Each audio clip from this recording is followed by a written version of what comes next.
Mais on ne peut pas escamoter les causes profondes de cette réalité-là. Parce qu'on a quand même vu, il y a des États, moi je viens du Congo là, un pays où il y a eu combien 6 millions de vies fauchées. 6 millions. Je dis bien 6 millions.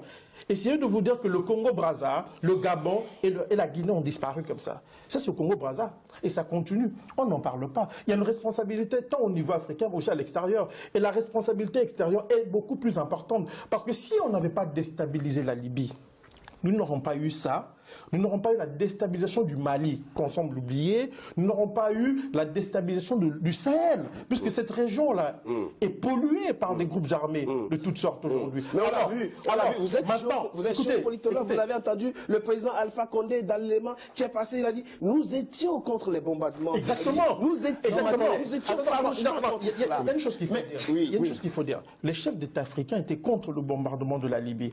Et si moi, j'étais chef d'État africain, j'allais aussi prendre mon courage et agir contre les puissances occidentales. Parce qu'on ne peut pas... Ça nous fait deux candidats sérieux et crédibles au poste de président. Mais ça veut dire quoi concrètement? Ça veut dire que nous devons être prêts aussi à dire nous allons rompre nos relations diplomatiques avec vous. Puisque de toute façon, nous gagnons quoi? Que gagnons-nous dans nos rapports avec l'Occident? Rien. C'est ça la vérité aussi. Nous ne gagnons pas grand-chose, à part ce qu'on appelle aide qu'on nous jette un peu comme des chiens. C'est ça la vérité aussi. Alors l'Afrique aussi doit devenir responsable au niveau interne.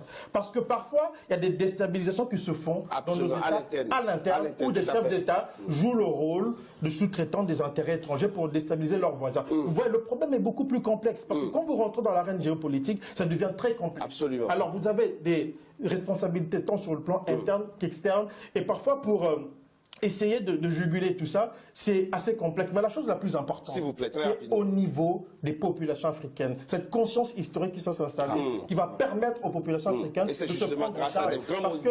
Parce qu'aujourd'hui, ce que l'on constate, c'est qu'il y a un réveil. Et il faut travailler dans ce sens-là, pousser pour qu'il y ait des changements profondeurs. Il faut que les chefs d'État, et il y a une chose qui est très importante, c'est que les chefs d'État africains ne s'en remettent pas à leur peuple.